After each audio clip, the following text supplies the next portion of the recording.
Left side OMR, right side ECR. நடுவுல உங்க Stepstone Secret Plots.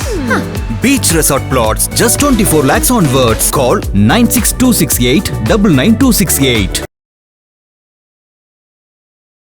ரொம்ப ஒரு ஒரு வயலன்ஸான ஒரு விஷயமா பார்க்கக்கூடியது இந்த போஸ்கோ மேட்டர் தான். அப்படின்னு சொல்லும்போது எப்படி இவரை வந்து மானிட்டர் பண்ணாமல் விட்டாங்க American government after his punishment? ஏன்னா ஆஃப்டர் ஹிஸ் பனிஷ்மெண்ட் ஒன்லி அவர் எல்லா தவறுகளுமே செய்திருக்கிறார். என்னன்னா இவர் வந்து சாதாரண ஒரு எக்கானாமிக் அட்வைசராக இருந்திருக்காரு. அவர் பின்னாடி ஃபினான்ஷியல் அட்வைசராக இருந்திருக்காரு. அது பின்னாடி பார்த்தீங்கன்னா பெரிய பெரிய நாட்டோட அதிபர்கள், பணக்காரர்கள், ராஜ குடும்பத்தை சேர்ந்தவர்கள்லாம் எப்படி இவர் கூட லிங்க் ஆனாங்கன்றத இந்த லிஸ்ட் வந்து பார்த்தீங்க அப்படின்னு கேட்டிங்கன்னா அது ரொம்ப ஒரு ஆச்சரியப்படக்கூடிய வகையில் இருக்குது. பிரதமர் வந்து அந்த ஐலாண்டுக்கு போனாரா? ஸோ இவங்களோட அல்டிமேட் எய்ம் என்னன்னு கேட்டிங்கன்னா இந்த லாபியை வந்து உண்டு பண்ணுறது தான். இன்னும் பார்ட் 1 தான் வந்திருக்குன்னு நினைக்கிறேன். வந்துருக்கு, கரெக்ட். இன்னும் வரட்டும்ன்றேன். 35 லட்சம் பேஜஸ் தான் சார். அந்த பேஜஸ் மட்டுமே இருக்கு ஃபைல்ஸில். அதில் வந்து ஒரு பாட்டு தான் இப்போதைக்கு வந்திருக்கு. ஏன்னா 2000 வீடியோஸ் கிட்டத்தட்ட 1.5 லட்சம் ஃபோட்டோஸ் இருக்குன்றாங்க. இன்னும் யாரெல்லாம் ஈடுபட்டிருக்காங்கன்னு தெரியல. அது எனக்கு சைல்டு அபியூஸ் அப்படின்றது இன்னைக்கு ரொம்ப ரொம்ப ஒரு சமூகத்துக்கு இழக்கக்கூடிய ஒரு கேடு, அது ஒரு சாபக்கேடு அது. ஸோ இந்த விஷயத்தில் வந்து இவ்வளவு காலதாமதம் படுத்திருக்க வேண்டாம். ட்ரம்ப்போட அட்மினிஸ்ட்ரேஷனில் கடந்த 2019 நடந்திருக்கு. அதுக்கப்புறம் 4 வருஷம் பைடன் அட்மினிஸ்ட்ரேஷன் இருந்திருக்கு. அப்போ இதை பற்றி யாருமே எதுவுமே பேசல. அப்போ திரும்பவும் ட்ரம்ப் வந்ததுக்கு அப்புறம் தான் இந்த விஷயம் பேசப்படுதுன்னா ஒரு டவுட்டை கிரியேட் பண்ணது இல்லை. இந்த அஜித்குமார் கேஸ்லேயே வந்து என்கிட்ட ஒருத்தர் டக்குன்னு கேட்டார், ஏன் வந்து திருப்பி அடிக்கணும்னு தோணலை அந்த நபருக்கு. ஒரு போலீஸ் நம்மளை அட்டாக் பண்ணுறாங்க, அடிக்கிறாங்கன்னா திருப்பி அடிக்கணும்னு ஏன் தோணலை? அப்போ இதுக்கு மூல காரணமாக இருக்கிறது ஒருவேளை வந்து அவங்க அந்த மெத்தோ இல்லை இந்த மாதிரி ஏதோ ஒரு இது எடுத்திருந்தாங்கன்னா அது யாருடைய குற்றம்? இதை கண்காணிக்கணும் இல்லையா அரசாங்கம்?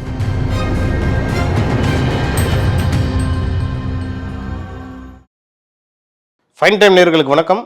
இன்று நம்மோடு இணைந்திருப்பவர் சமூக ஆர்வலர் திரு முருகன் அவர்கள். வணக்கம் சார். வணக்கம் சார். எப்படி சார் இருக்கீங்க? நல்லா இருக்கேன் சார். நீங்கள் நல்லா இருக்கேன் சார். சார், கடந்த சில நாட்களாக வந்து பார்த்தீங்கன்னா எப்ஸ்டீன் ஃபைல்ஸ் அப்படின்ற அந்த விஷயம் தான் வந்து ரொம்ப பரபரப்பாக பேசப்பட்டிருக்கிறது. இங்கே மட்டும் இல்லை, உலக லெவலில் அதை தான் பேசப்பட்டுக்கிட்டு இருக்கு. இப்போ சமீபத்தில் எதிர்கட்சி தலைவர் திரு ராகுல் காந்தி அவர்கள் வந்து மோடி அவர்கள் பிரதமர் திரு மோடி அவர்கள் மேலேயும் ஒரு குற்றச்சாட்டு வச்சிருக்காரு. அதனால தான் வந்து அமெரிக்கா அந்த ட்ரேட் டீலில் வந்து இவங்க சைன் பண்ணியிருக்காங்க அப்படின்ற அந்த பேச்சும் வந்திருக்கு.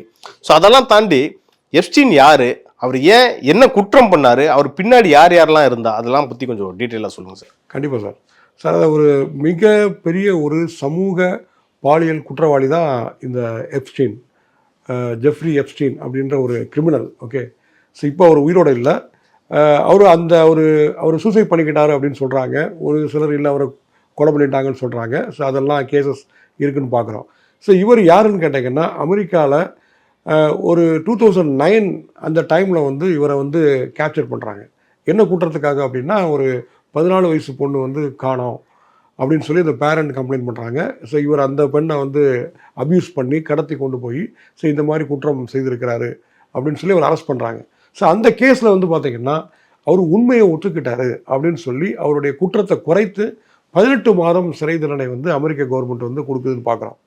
ஸோ அவர் சிறை தண்டனை அனுபவிக்கிறாரு. ஸோ அந்த ஆஃப்டர் இஸ் பனிஷ்மெண்ட், அந்த சிறை தண்டனைக்கு அப்புறம் அவர் வெளியில் வர்றாரு. அவர் வெளியில் வந்ததுக்கு அப்புறம் தான் இந்த சைல்ட் டிராஃபிக், இந்த குற்றங்கள் அனைத்துமே நம்ம நடக்குதுன்னு பார்க்குறோம். ஸோ இந்த இடத்துல நம்ம என்ன ஒரு கொஸ்டின் வைக்கிறோம் அப்படின்னா, இந்த சிறை தண்டனைக்கு அப்புறம் எப்படி வந்து இவனை வந்து போஸ்கோ கேஸ் வருது. ஏன்னா போஸ்கோ இன்டர்நேஷ்னல் லெவலில் வந்து பார்த்திங்கன்னா இன்றைக்கு ஒரு பெரிய சேலஞ்சிங்காக இருக்கிறதும் ரொம்ப ஒரு வயலன்ஸான ஒரு விஷயமா பார்க்கக்கூடியது இந்த போஸ்கோ மேட்டர் தான். அப்படின்னு சொல்லும்போது எப்படி இவரை வந்து மானிட்டர் பண்ணாமல் விட்டாங்க American government after his punishment? ஏன்னா ஆஃப்டர் ஹிஸ் பனிஷ்மெண்ட் ஒன்லி அவர் எல்லா தவறுகளுமே செய்திருக்கிறார். தைரியமாக பண்ணியிருக்கிறாரு. ஒரு சொந்தமாக ஒரு ஐலாண்ட் வாங்கியிருக்கிறாரு. சார்ட்டர் ஃப்ளைட் வச்சுருக்கிறாரு. ஸோ அவ்வளோ பேர் கூடயும், அதிகார வர்க்கத்தோடு கூடயும், பிஸ்னஸ் பீப்புள் கூடயும் அவர் ஒரு மிகப்பெரிய ஒரு லாபி நடத்திருக்காருன்னு பார்க்குறோம்.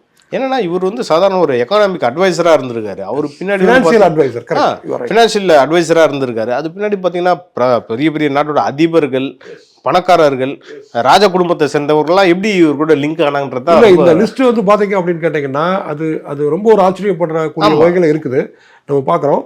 பட் என்ன அப்படின்னா எல்லாத்துக்குமே ஆத்தென்டிகேஷன் இருக்குன்னு பார்க்குறோம். ஸோ இப்போ இன்றைக்கி 2017 திருப்பி அவரை கேப்சர் பண்ணுறாங்க. ஸோ கேப்சர் பண்ணி அவருக்கு திருப்பி இம்ப்ரிசன்மெண்ட், அவர் அந்த ஜெயிலில் இருக்கும் பொழுது தான் அவர் வந்து சூசைட் பண்ணிக்கிறாரு அப்படின்னு நம்ம பார்க்குறோம். ஸோ சூசைட் பண்ணாரா இல்லை அவர் ஏதாவது செய்தாங்களா அப்படின்றது நமக்கு வந்து இன்வெஸ்டிகேஷனில் நீங்கள் வரைக்கும் அது பேசு பொருளாக தான் இருக்குது, பேசு பொருளாக தான் இருக்குது அப்படின்னு சொல்லி பார்க்குறோம்.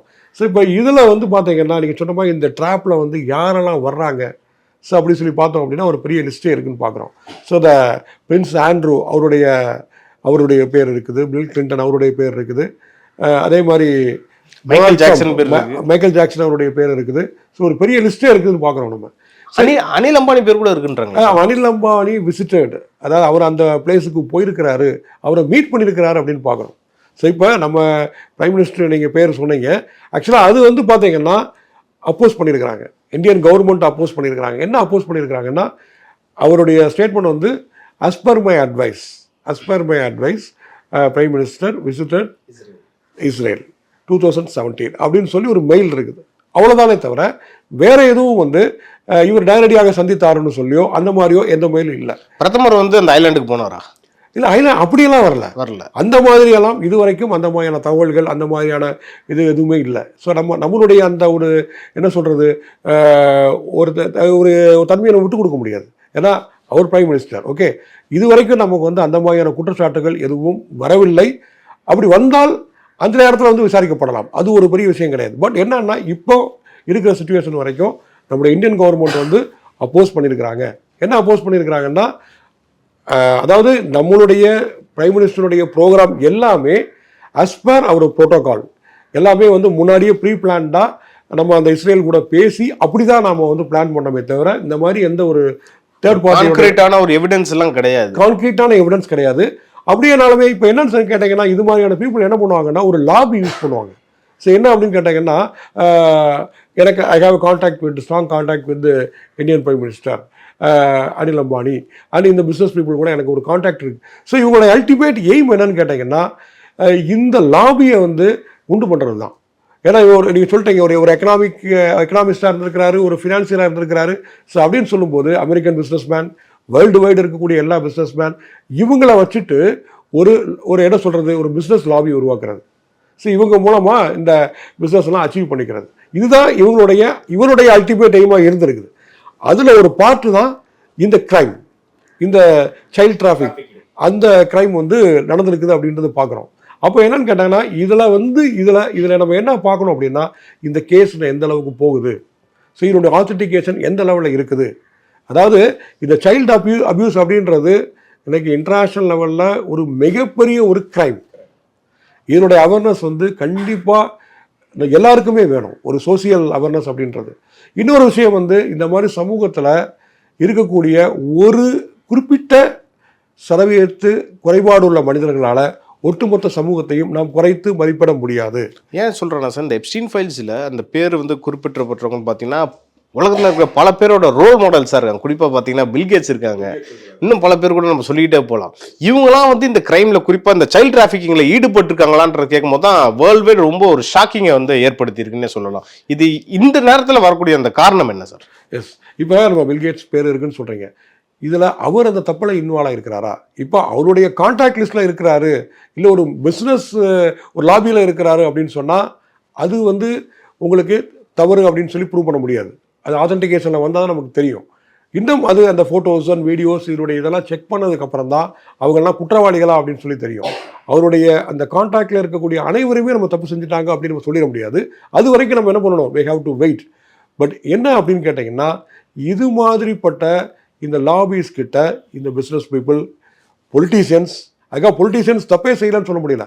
அதே தவறுகள் இப்போ இங்கே நம்ம தமிழ்நாட்டிலையும் இருக்கலாம், இந்தியாவிலையும் இருக்கலாம், வேர்ல்டு வைடு எங்கே வேணாலும் இருக்கலாம். அதுக்கான பாசிபிலிட்டிஸ் இருக்குது. ஏன்னா இன்னும் பார்ட் 1 தான் வந்திருக்குன்னு நினைக்கிறேன். வந்துரு கரெக்ட், இன்னும் வரணும், இன்னும் வரட்டும்ன்றேன். 35 லட்சம் பேஜஸ் தான் சார் அந்த பேஜஸ் மட்டுமே இருக்கு ஃபைல்ஸில்.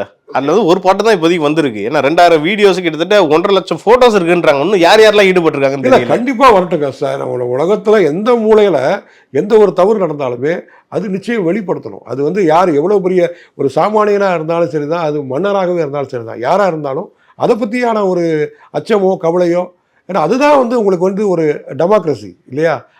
அது வேணும் கண்டிப்பாக. இன்றைக்கி வந்து ஒரு சுதந்திரமாக இன்றைக்கு பெண்கள் வந்து நடமாடணும். அதுவும் இன்றைக்கி சைல்டு அப்யூஸ் அப்படின்றது இன்றைக்கி ரொம்ப ரொம்ப ஒரு சமூகத்துக்கு இழக்கக்கூடிய ஒரு கேடு, அது ஒரு சாபக்கேடு அது. ஸோ இந்த விஷயத்தில் வந்து இவ்வளவு காலதாமதம் படுத்திருக்க வேண்டாம். நீங்கள் வந்து 2017 நீங்கள் அதை வந்து கேப்சர் பண்ணியிருக்கீங்க. அதை தான் கேட்க வரேன். ஏன்னா சார் இது வந்து ட்ரம்ப்போட அட்மினிஸ்ட்ரேஷனில் கடந்த 2019 நடந்திருக்கு. அதுக்கப்புறம் ஒரு 4 வருஷம் பைடன் அட்மினிஸ்ட்ரேஷன் இருந்திருக்கு. அப்போ இதை பற்றி யாருமே எதுவுமே பேசலை. அப்போ திரும்பவும் ட்ரம்ப் வந்ததுக்கு அப்புறம் தான் இந்த விஷயம் பேசப்படுதுன்னா ஒரு டவுட்டை கிரியேட் பண்ணுது இல்லை? அது என்னவா இருக்கும்ன்றீங்க? பைடன் அட்மினிஸ்ட்ரேஷனில் இது ஏன் வந்து கிடப்பில் போடப்பட்டு இல்லை? இது அங்கே ஒரு பொலிட்டிக்கல் ஒரு விஷயமா கூட இருக்கலாம். இது யாரால கிளப்பப்பட்டது அப்படின்றது ஒரு மேட்டர் இருக்குது. பட் என்னன்னு கேட்டிங்கன்னா அது ஜஸ்டிஸ் தான். இப்போ நம்ம வந்து அமெரிக்க நீதித்துறை தான் அவ்வளவோ எடுத்து செயல்படுத்துது அப்படின்றத நம்ம பார்க்குறோம். இதே மாதிரி பார்த்தீங்கன்னா ஒரு கொஞ்சம் மாதத்திற்கு முன்பாக இன்னொரு அலிகேஷன் இதே மாதிரியே வந்தது. ஜஸ்டிஸ் மேட்டர் தான் வந்து இந்த மாதிரி அவங்களுக்கு கொடுத்த லோன் அமௌண்ட் வந்து இங்கே வந்து ப்ரைபாக மிஸ்யூஸ் ஆகிருக்குது இந்தியாவில் அப்படின்னு சொல்லி நிறைய பார்த்துருப்பீங்க. ஆந்திராவில் வந்து முன்னாள் சீஃப் மினிஸ்டர் மேலே வந்தது. இங்கேயும் வந்து அந்த ப்ரைப் வந்து அதானி மூலமாக டிஎம்கே கொடுத்துருக்குறாங்க அப்படின்லாம் வந்தது. அந்த கேஸ் என்ன ஆச்சு அதுக்கப்புறம்? ஸோ அப்போ என்னென்னா இது ஒரு பொலிட்டிக்கலுக்காக பண்ணுறாங்களா அப்படின்றது தெரியல. ஸோ பொலிட்டிக்கலுக்காக பண்ணாலுமே எல்லாமே வெளியில் வரணும் மக்கள்கிட்ட. அதுதான் வந்து ஒரு சால சிறந்ததாக இருக்க முடியும் நம்ம பார்க்குறோம். ஏன்னா சார் இப்போ வந்து இதுக்கப்புறம் இவ்வளோ பெரிய ஆட்கள்லாம் வந்து யாராக இருந்தாலுமே ஒரு நம்பகத்தன்மை வந்து இழப்பாங்களான்ற அந்த சிந்தனை வருது சார் இதுக்கப்புறம். இல்லை, நான் என்ன சொல்கிறேன்னா, நான் ஒரு ஆர்டிக்கல் நான் படித்தேன். ஆக்சுவலாக வந்து ஒரு சைக்காலஜிக்கல் மேட்டர் வந்து ஒரு டாக்டர் ருத்ரன் அப்படின்னு எழுதியிருந்தார். புத்தரை சாலையில் சந்தித்தால் கொன்றுவிடு அப்படின்னு சொல்லி அவர் எழுதியிருந்தார். புத்தரை சாலையில் சந்தித்தால் கொன்றுவிடு, இதான் அந்த சைக்காலஜிக்கல் புக்கோடைய டைட்டில். என்ன உள்ளே படித்து பார்த்தா என்னென்னா, நீ புத்தனை ஏன் நீ வெளியில் தேடுற? உனக்குள்ளே அந்த புத்தன் இருக்கிறான். நீ வெளியில் தேடினா உனக்கு கிடைக்க போகிறது புத்தன் கிடையாது. நீ தேடு, நீ தான் எல்லாமே அப்படின்ட்டு. ஸோ எதுக்கு சொல்ல வரேன்னு கேட்டிங்கன்னா, இவங்க தலைவர்கள் அப்படின்னு சொல்லி கொண்டாடுறது, தேடுறது, அபிமானமாக இருக்கிறது, அவர்களும் சாதாரண மனிதர்கள் தான் அப்படின்ற ஒரு மனநிலைக்கு வரணும். ஏன்னா இந்த அபரிமிதமான பணம், அபரிமிதமான புகழ், அபரிமிதமான இந்த ஒரு செல்வாக்கு இப்படின்றது தான் தவறு செய்ய தோன்றுது. ஏன்னா அதுதான் எனக்கு காரணம். இன்றைக்கி நம்மளை யாரும் கேட்குறதுக்கு ஆள் இல்லை அப்படின்ற ஒரு விஷயம். இப்போ நம்ம நிறைய ஒரு டாபிக் கூட பேசியிருந்தோம். இந்த மெத்தை பற்றி பேசியிருந்தோம், இந்த போதை மருந்துகள் பற்றிலாம் பேசியிருந்தோம். அதை கவர்மெண்ட்டு கண்ட்ரோல் பண்ணுதா அப்படின்றலாம் பேசியிருந்தோம். இப்போ கொஞ்ச நாளைக்கு முன்னாடி கூட ஒரு தவறு நடக்குது. நம்ம வந்து இப்போ எப்ஸ்டீன் ஃபைல்ஸ் பற்றி பேசுகிறோம். இங்கேயே வந்து பார்த்திங்கன்னா இங்கே அடையாறு தரமணியில் வந்து ஒரு பாலிடெக்னிக் காலேஜுடைய வளாகத்துக்குள்ளே ஒரு ஃபேமிலி, ஹஸ்பண்டு ஒய்ஃபு, ஒரு குடும்பத்தையே சிதைச்சிட்டாங்க. அப்போ வந்து அவங்களுக்கு என்ன ஒரு ஹியூமனிட்டி இருக்குது, என்ன ஒரு மனிதாபிமானம் இருக்குது? இந்த குழந்தைய தூக்கி போடும் பொழுது, அதை வந்து சிதைக்கும் பொழுது, உயிரை எடுக்கும் பொழுது, அந்த பெண்ணு, அந்த ஆண், இந்த 3 பேரையும் வந்து சிதைச்சி கொன்று அவங்கள வந்து ஒரு பாடியாக போடுறாங்கன்னா அப்போ எவ்வளோ வயலன்ஸ், வல்காரிட்டி மைண்டில் இருக்குது அப்படின்னு மிருகமாயிட்டாங்க அப்படின்றத பார்க்குறோம். அப்போ இது நம்ம எந்த ஃபைல்ஸில் சேர்க்கறது? இந்த மேட்டர் நம்ம எப்படி சொல்கிறது?